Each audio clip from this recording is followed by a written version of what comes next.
Friends, शुरू करते हैं आज की हमारी कहानी खूबसूरती या गुण भाग 8। अभी तक हमने पढ़ा कि अदला बदले की शादी में कोई सा भी जोड़ा खुश नजर नहीं आ रहा था।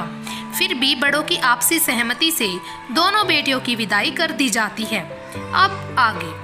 तभी स्मिता जी बड़े चाव से आर्यन से कहती है, तुम्हें पता है बेटा, आज बहू हमारे लिए चाय बनाकर लाई थी। इतनी बढ़िया चाय हमने कभी नहीं पी है। क्या तुमने चाय पी थी? आर्यन बिना कोई उत्तर दिए गाड़ी में बैठकर ऑफिस चला जाता है। सारा दिन प्रसन्नता घर के छोटे मोटे काम करने में अपना समय व्यतीत करती। हालांकि स्मिता जी उसे ये सब काम करने को मना करती थी, परंतु प्रसन्नता कहती, माँ, अगर मैं अपने आप को व्यस्त नहीं रखूंगी तो सारा समय बेफिजूल की बातें सोचती रहूंगी। वैसे भी मुझे घर के कार्य करने अच्छे लगते हैं। स्मिता जी प्रसन्नता के अच्छे व्यवहार से मन ही मन बहुत खुश होती हैं। उसे प्यार से बोलती हैं, ठीक है बेटा, अब ये तुम्हारा ही घर है, जैसा चाहो वैसे काम करो, परंतु घर के कार्य करने के लिए नौकर चाकर हैं। तुम जैसा चाहती हो इनसे वैसा ही काम करवा सकती हो। प्रसन्नता होले से सिर हिलाती है और अपने कार्य करने में व्यस्त हो जाती है। उधर सरोज जी की हालत में कोई विशेष सुधार नहीं होता। आलोक जी इस बात से बहुत चिंतित हैं। वो अपनी दोनों बेटियों का हाल चाल फोन पर ही पूछते हैं और उन दोनों से कहते हैं, तुम्हारी माँ को ठीक होने में थोड़ा समय लगेगा। जब वो बिल्कुल ठीक हो जाएंगी तभी तुम दोनों अपनी माँ से मिलने आना। तब तक तुम दोनों अपनी गृहस्थी संभालो। अपनी माँ की फिक्र मत करना, मैं उनका ख्याल रखूंगा। अगर तुम दोनों खुश रहोगी तो तुम्हारी माँ भी जल्दी ठीक हो जाएगी। समय निकालकर मैं तुम दोनों से मिलने आऊंगा। प्रसन्नता और खुशी अपने पिता से बात करने के बाद थोड़ी आश्वस्त हो जाती हैं, परंतु खुशी चाहती है कि वो जल्द से जल्द अपनी माँ से मिले। दिन हफ्ते इसी तरह बीतते जाते हैं। खुशी और प्रसन्नता की शादी को 2 महीने हो चुके हैं। ना तो खुशी के व्यवहार में कोई तब्दीली आई है और न ही आर्यन के स्वभाव में कोई बदलाव आया है। खुशी को खुश रखने के लिए केशव आगे से अधिक मेहनत करने लगा है। वो नौकरी करने के अलावा ओवर टाइम भी करने लगा है। रात को 9-10 बजे ही घर आता है। उसने ये सोच रखा है कि वो ज़्यादा से ज़्यादा पैसे कमाएगा ताकि वो खुशी को ऐशो आराम भरी जिंदगी दे पाए। एक बार वो खुशी के लिए बहुत सुंदर साड़ी लाता है और बड़े प्यार से उसके बेड पर रख देता है। खुशी जब उस साड़ी को देखती है तो उसे उठाकर एक और रख देती है। केशव ये सब देखकर कहता है, क्या हुआ, तुम्हें ये साड़ी पसंद नहीं आई? खुशी नाक मुंह सिकोड़ कर कहती है, ये साड़ी? ऐसी साड़ी तो मैं कभी ना पहनूं। ऐसी साड़ी तो काम वाली बाई ही पहन सकती है। ऐसा करो, ये साड़ी तुम उसको उठाकर दे दो। वैसे भी तुम्हें मेरे लिए कभी भी कोई गिफ्ट लाने की जरूरत नहीं है।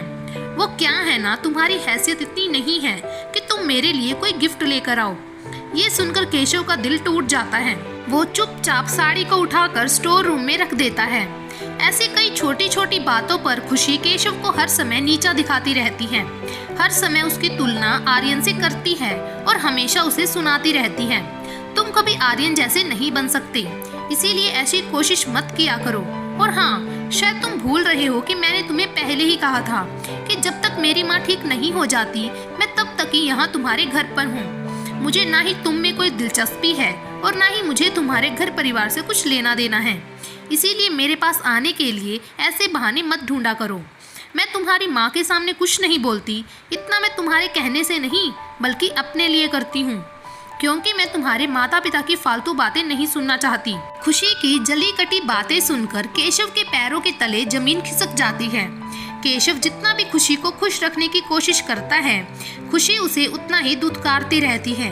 केशव हर संभव प्रयास करता है कि वो खुशी के दिल में अपने लिए जगह बना पाए। दूसरी ओर प्रसन्नता ने इन 2 महीनों में सारे परिवार का दिल जीत लिया है। आर्यन के माता पिता प्रसन्नता को बहुत प्यार करने लगे हैं। घर में आए गए रिश्तेदार प्रसन्नता की खूब तारीफें करते। अपनी बहू की तारीफें सुनकर स्मिता जी बहुत खुश होती हैं। प्रसन्नता के हाथ के बने खाने की तारीफें विजय जी करते नहीं थकते। प्रसन्नता अपने सास ससुर का दिल जीतने में तो कामयाब हो गई, परंतु आर्यन तो उससे सीधे मुंह बात तक नहीं करता।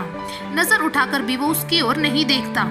एक बार प्रसन्नता ने आर्यन से कहा, आर्यन, हम फिर से दोस्त नहीं बन सकते?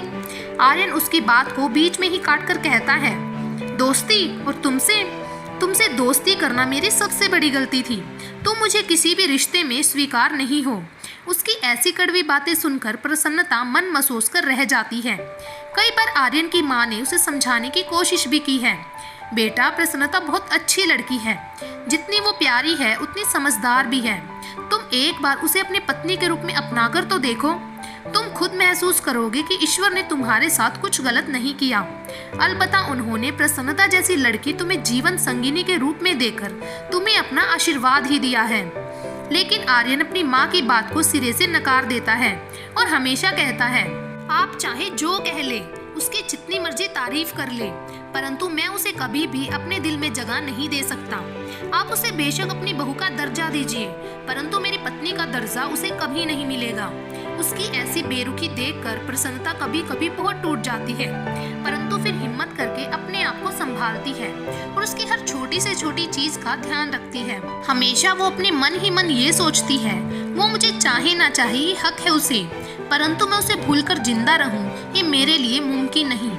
आर्यन ने प्रसन्नता से ये तक कह रखा है कि वो उसकी शक्ल कभी नहीं देखना चाहता। इसीलिए प्रसन्नता की कोशिश रहती है कि वो उसके उठने से पहले उठ जाए और उसके सोने के बाद ही सोने जाए। एक ही कमरे में वो दो अजनबियों की तरह रहते हैं। एक बार विजय जी ने अपने बेटे बहू के घूमने जाने के लिए टिकटें बुक करवाई थी। अपनी बहू को देते हुए उन्होंने बोला था, कल कुछ दिनों के लिए तुम दोनों बाहर घूमने जा रहे हो, अपना अपना सामान बांध लो। ये सुनकर प्रसन्नता खुश होती है, परंतु आर्यन अपने पापा को जाने से मना कर देता है और कहता है, पापा मुझे ऑफिस में बहुत काम है, मैं नहीं जा पाऊंगा। विजय जी आर्यन को डांटते हुए कहते हैं, मैं कुछ नहीं सुनना चाहता, तुम्हें जाना होगा, काम मैं संभाल लूंगा। आर्यन उस समय अपने पापा का गुस्सा देखकर इनकार नहीं कर पाता, लेकिन ऊपर कमरे में पहुंचकर सारा गुस्सा प्रसन्नता पर उतारता है और उससे बोलता है, तुमने ही पापा को घूमने जाने के लिए कहा होगा। मेरे मम्मी पापा आजकल तुम्हारे बहुत गुण गाते हैं, मुझे तुम्हारे साथ नहीं जाना। उन्हें शायद तुम्हें अपनी बहू कहने में शर्म ना आती हो, लेकिन मुझे तुम्हें अपनी पत्नी बनाकर साथ ले जाने में बहुत शर्म आती है। आर्यन की ऐसी बातें सुनकर प्रसन्नता रोने लग जाती है। अपने आप को संभाल कर वो विजय जी के कमरे में जाती है और उन्हें बड़े आदर से कहती है, पापा हम फिर कभी चले जाएंगे, आप ये टिकटें कैंसिल करवा दीजिए। वैसे भी मेरे जाने का मन नहीं है, मैं आप दोनों को छोड़कर अभी नहीं जाना चाहती। ऊपर से मेरी माँ की तबीयत भी ठीक नहीं है, जब वो ठीक हो जाएंगी तब हम चले जाएंगे। प्लीज़ आप ये टिकटें कैंसिल करवा दीजिए। ये कहकर वो वहाँ से चली जाती है। विजय जी सब समझते हैं। वो स्मिता जी से कहते हैं, आर्यन बेवकूफ़ है जो अपने पास पड़े हीरे को पत्थर समझ रहा है। किसी दिन ये लड़का बहुत पछताएगा। वहीं खुशी को शिमला घुमाने के लिए केशव एक बार टिकटें लेकर आया था। वह बहुत खुशी से खुशी को टिकटें देता है। खुशी उसके सामने ही टिकटें फाड़ देती है और गुस्से से कहती है, तुमने सोच भी कैसे लिया कि मैं तुम्हारे साथ कहीं जाऊंगी। केशव शांति से कहता है, खुशी वो मम्मी पापा कब से कह रहे थे कि मैं तुम्हें कहीं घुमा लाऊं। तुम सारा दिन घर बैठी बोर हो जाती हो, इसी कारण मैं टिकटें लाया था। खुशी तुनक कर बोलती है, मैं यहाँ तुम्हारे साथ मुश्किल से दिन काट रही हूँ, तुम्हारे साथ घूमने जाने के बारे में सोचना मेरे लिए नामुमकिन है। केशव ये सब सुनकर अपना सा मुंह लेकर रह जाता है। खुशी को खुश रखने की हर मुमकिन कोशिश वो हारता जाता है। उसे अब लगने लगा है कि वो जो चाहे कर ले, ये लड़की उसकी कभी नहीं हो सकती। जितनी सुंदर इसकी सूरत है उतनी ही बदसूरत इसकी सीरत है। कहीं वो जिसे अपने लिए ईश्वर का वरदान समझ रहा था उसके लिए अभिशाप तो नहीं। आज की कहानी यहीं पर समाप्त करते हैं। बाकी की कहानी आपको मिलेगी भाग नंबर 9 में। तब तक के लिए हमसे जुड़े रहें, साथ ही वीडियो को शेयर करें, लाइक करें और चैनल को सब्सक्राइब कर लें। Thank you.